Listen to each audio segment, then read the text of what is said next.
Alright everyone, for some time now it's been evident what the Democrats' basic 24 strategy is. Number one, try to make it about Donald Trump, and number two, try to astroturf abortion as a front burner issue. On the former, they've been somewhat successful, although there's some backlash there because when people compare the Trump years to the Biden years, if that damage trickles down ballot, it's not necessarily good for the Democratic Party. You've got Bidenflation and all of these other things going on, and the border crisis, and people realize the border crisis was still there under Trump, but an attempt was made to stop it, and it wasn't nearly as bad. There was still inflation, but it was in control. It wasn't really a problem. At the tail end, for like one quarter, it becomes more of a problem. You see that Trump bump in inflation, and then Bidenflation takes hold. Problem being Bidenflation again is much, much worse, etc., etc., etc. Diplomacy, domestic issues, it doesn't matter. Literally everything was better in 2018 than it is currently. We have regressed as a nation on the world stage. We're having multiple diplomatic failures, etc. Abortion is a different issue, though.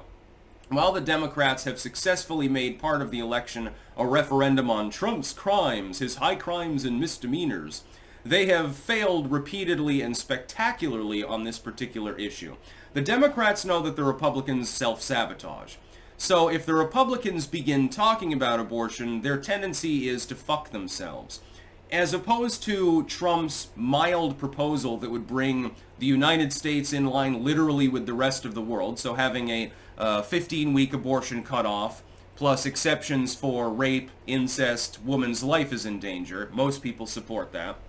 That's the majority of the civilized world, more or less in line with that. It's between 12 and 16 weeks usually, and there's almost always an exception for later on if the woman's going to die on the slab, basically.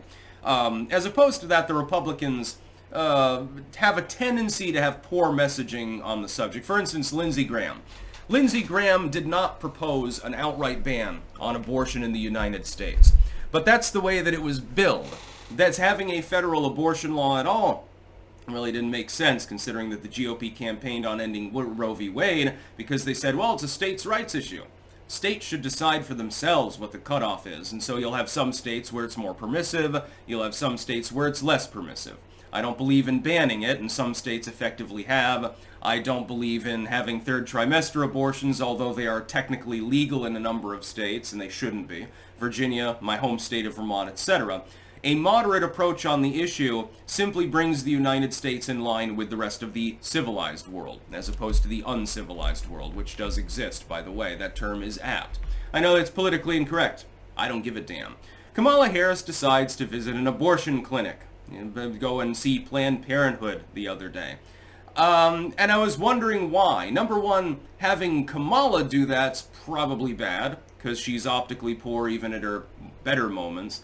And it makes it look like the Democrats are having sort of a celebration of the existence of abortion. Again, I am pro-choice with those common sense exceptions. I'm not against a woman's right to choose in the first trimester, certainly. But Kamala Harris visiting Planned Parenthood, that's going to go over well. That'll be fodder for a small proportion of the Democratic Party. Do you think that that's going to win you any independent voters whatsoever?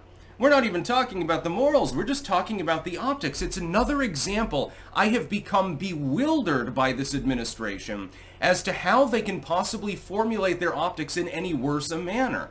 There's nothing that they do right. Even when they make a pitch that makes sense, they fumble it. They're almost acting like Republicans. It's like this is a uniparty in full form and function. The neocons and the neolibs apparently are studying one another's homework. It's basically like you decided to copy your homework off the stupidest kid in class. That would be the Republicans, by the way. The Democrats are trying to self-sabotage, it seems, and they continue to fail. People are only talking about this in the context of Kamala is optically poor. She's completely batshit. She probably went there just to see the dead fetus parts because, that sort of thing turns her on, it seems. She laughs about dead children literally, so she probably looked in the waste bin. Yeah, just saying. I have a feeling that when the camera was turned off, she was having some good old fun. Probably beat off with dead fetus limbs or something like that. You never know what weird shit she might be into. is optically poor. And again, you're trying to astroturf this as a major issue, but the people of the United States right now, they have several concerns. They're concerned about the fact that their wages aren't keeping up with inflation. Biden inflation technically is at 18% right now, and core prices even higher. So that's a concern. I mean, to the average American, working class, middle class, the bulk of the population, you're not at either extreme end. You're not totally penniless and homeless. You've got different priorities other than the inflation rate because you don't got no money anyway.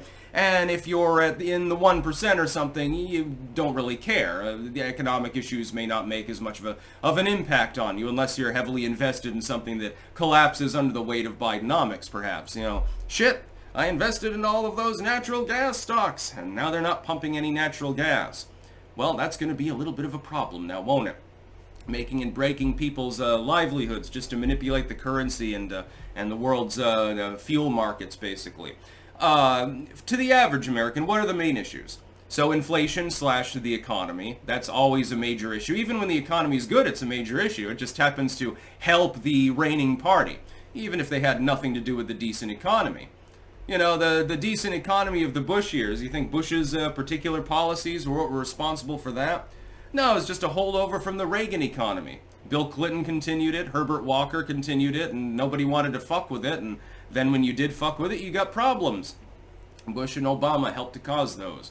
Trump tried to put the genie back in the bottle, but then, honk honk, ballot printers went burr. Now we've got 10 times more problems. The border. The border crisis is a big issue.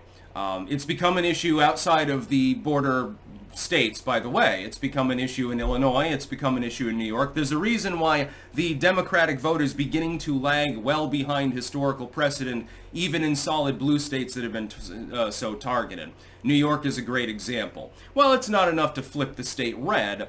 It is enough to drag down-ballot candidates down even further, and it could be a big logistical nightmare for the Democratic Party. I mean, it's a ticking time bomb for them this November. So that's the second issue. Third issue, World War III. The fact that we even use that term in a non-joking context should not be happening. We have numerous proxy wars we're engaged in. We're hemorrhaging money into them. We're not really making headway. Israel shows no signs of vacating Gaza. They're not going to be able to destroy Hamas like the Netanyahu claims he wants to. Taiwan, Guyana, Ecowas, all of them are looming. You've got an active war in Ukraine, which has taken arguably hundreds of thousands of lives at this point and left millions of people displaced. Upended Russia and Ukraine both politically and socially, by the way, at the same time. And we're heavily invested in that war. But we're losing. Hence the expansion of NATO as other third parties become more concerned about the situation because they're like, oh shit, we might need a little bit more manpower. Let's spread the love around. Those are the issues that people care about, not fucking abortion.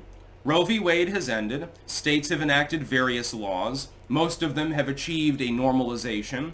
If you wish to overturn them, you'll have to do that at the state level. But they keep trying to make it a national issue. It's no longer a national issue. You're basically doing an inversion of Lindsey Graham, with the national abortion bill or something like that. The Democrats have taken the bait and somehow have out-Republicaned the Republicans. Sending Kamalaharris to go and look at abortion waste is not going to win you any votes that aren't really, really far left, and they're basically yours to begin with.